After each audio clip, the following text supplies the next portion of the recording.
Kita akan membincangkan Akta Pendidikan 1996 dari segi fungsi akta, peranan akta, kesan akta dan cabaran-cabaran pelaksanaan. Fungsi akta. Antara fungsi Akta Pendidikan 1996 ialah menitik beratkan ilmu sebagai penentu utama arah tujuan negara. Seterusnya, pengubalan Akta Pendidikan 1996 adalah untuk memperluaskan skop pendidikan dan memperkenalkan perundangan mengenai pendidikan bagi menangani cabaran pendidikan menjelang abad ke-21. Akta Pendidikan 1996 berfungsi untuk membentuk dan memperkukuhkan sistem pendidikan kepada semua pelajar di Malaysia. Peranan Akta Pendidikan 1996. Peranan pertama Akta Pendidikan 1996 adalah sebagai garis panduan atau rujukan pelaksanaan pendidikan. Akta Pendidikan 1996 diperkenalkan untuk memperbaiki kelemahan yang terdapat dalam penyata pendidikan sebelum ini. Akta Pendidikan 1996 telah menggariskan beberapa perkara seperti mengutamakan ilmu pengetahuan, memantapkan sistem pendidikan kebangsaan, menjadikan Malaysia sebagai pusat kecemerlangan pendidikan bermutu tinggi dan menggariskan perundangan berkaitan bidang pendidikan. Seterusnya, peranan Akta Pendidikan 1996 adalah untuk pelaksanaan peraturan yang perlu dipatuhi. Peraturan-peraturan yang telah ditetapkan dan wajib diikuti oleh pihak-pihak yang berkenaan. Contohnya, peraturan-peraturan Pegawai Awam Kurungan Kelakuan dan Tata Tertib 1993 Pindaan 2002 yang mana peraturan ini penting untuk memastikan penjawat awam menjalankan tugas dengan lebih cekap dan amanah serta bertanggungjawab. Selain itu, peranan Akta Pendidikan 1996 adalah untuk memastikan sistem pendidikan yang sistematik.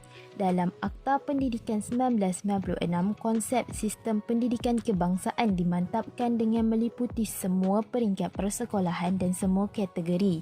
Sebagai contoh, memberikan tumpuan kepada pendidikan khas, mengambil kira kepentingan semua kaum dan memastikan perkembangan potensi individu berkualiti. Peranan yang seterusnya ialah kelestarian pendidikan. Kelestarian pendidikan yang meliputi pendidikan teknik, pendidikan khas juga diambil berat dalam sistem pendidikan di Malaysia bagi melahirkan murid berdaya fikir lestari yang bersikap responsif terhadap persekitaran dalam kehidupan harian, mengaplikasikan pengetahuan, kemahiran dan nilai yang diperoleh dan mempersiapkan murid bagi menghadapi cabaran dan isu semasa di peringkat tempatan, negara dan antarabangsa. Peranan Akta Pendidikan 1996 yang kelima ialah kesaksamaan peluang pendidikan. Setiap warga negara Malaysia berhak mendapat peluang pendidikan yang adil dan sama rata tanpa mengira kaum dan budaya. Selain itu, peluang untuk belajar juga diberikan kepada semua golongan rakyat tanpa mengira latar belakang ataupun kedudukan mereka sama ada di bandar ataupun di luar bandar. Akhir sekali, peranan Akta Pendidikan 1996 adalah untuk memartabatkan bahasa Melayu. Kedudukan bahasa Melayu diperkukuhkan dengan peruntukannya sebagai bahasa pengantar utama dalam sistem pendidikan kebangsaan dan mata pelajaran teras. Seterusnya, kesan-kesan positif Akta Pendidikan 1996. Yang pertama, menyatu padukan penduduk Malaysia yang berbilang kaum dan agama. Dalam Akta Pendidikan 1996 telah ditetapkan bahasa Melayu sebagai bahasa pengantar di sekolah-sekolah. Ini secara tidak langsung menjadikan bahasa Melayu sebagai bahasa pengantaraan antara kaum untuk berkomunikasi.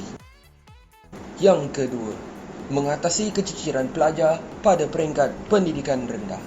Dalam Akta 1996, program orientasi alam prasekolah semakin diwar-warkan kepada rakyat Malaysia agar menghantar anak-anak mereka ke sekolah bermula pada umur 6 tahun. Yang ketiga, nasib pelajar berkeperluan khas terbela. Dalam Akta Pendidikan 1996, pendidikan khas mula diberi perhatian oleh pihak kerajaan dengan lebih mendalam dengan menyediakan kelas bagi pelajar pendidikan khas serta topik pembelajaran yang bersesuaian untuk mereka. Yang keempat, kanak-kanak dapat membiasakan diri mereka dengan alam persekolahan. Dalam Akta Pendidikan 1996, kurikulum prasekolah kebangsaan telah diperkenalkan bagi memastikan anak-anak pada usia yang muda telah diberi penekanan dalam pendidikan. Terdapat beberapa impak negatif berkenaan pelaksanaan Akta Pendidikan 1996. Yang pertama ialah pengangguran. Seperti yang kita sedia maklum, akan berlaku persaingan sengit antara pelajar yang mendapat pendidikan dan ia akan menjadikan kadar pengangguran 3.3% di negara kita. Seterusnya, yang kedua ialah menyukarkan pembentukan bangsa Malaysia. Hal ini kerana penggunaan bahasa Inggeris dan bahasa ibunda telah meminggirkan martabat bahasa kebangsaan. Sejajar dengan itu, bangsa Malaysia sukar dibentuk. Yang ketiga ialah akan tercetusnya bahasa asing, di mana sekolah antarabangsa dan sekolah ekspatriat mengekalkan penggunaan bahasa asing di Malaysia. Seterusnya, yang keempat, penswastaan pendidikan, di mana pendidikan bukan lagi sepenuhnya di bawah kerajaan kecuali sekolah kebangsaan dan juga jenis kebangsaan. Selain daripada itu, standard core curriculum juga tidak sama serta taraf pendidikan berbeza dan para pelajar perlu menduduki jenis peperiksaan yang berbeza. Seterusnya, yang keempat, pendidikan suatu perniagaan. Hal ini kerana pendidikan bukan lagi perkhidmatan kerajaan tetapi dijadikan sebagai barang perniagaan. Pihak swasta melabur untuk mendapatkan keuntungan. Disebabkan oleh itu, ia akan mengenakan pelbagai bayaran yang sangat tinggi. Yang seterusnya adalah cabaran-cabaran pelaksanaan Akta Pendidikan 1996. Cabaran yang pertama adalah untuk graduan mencipta pekerjaan.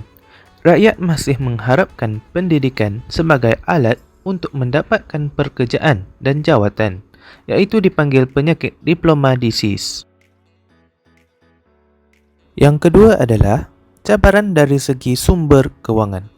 Walaupun pendidikan menerima peruntukan yang terbesar, namun ia masih tidak mencukupi untuk menjadikan pendidikan maju dan kondusif. Cabaran seterusnya adalah dari segi bahasa pengantar.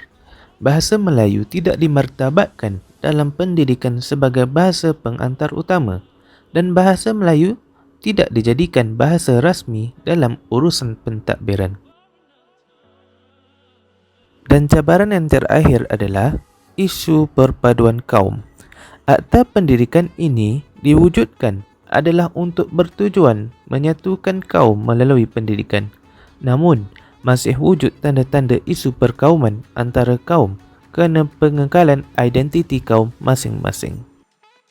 Selesai sudah perbincangan kita tentang Akta Pendidikan 1996. Pendidikan amat penting untuk ditekankan sejak prasekolah sehingga ke pengajian tinggi. Usaha ini adalah untuk memastikan perkembangan pendidikan di Malaysia mencapai matlamat yang dihasratkan.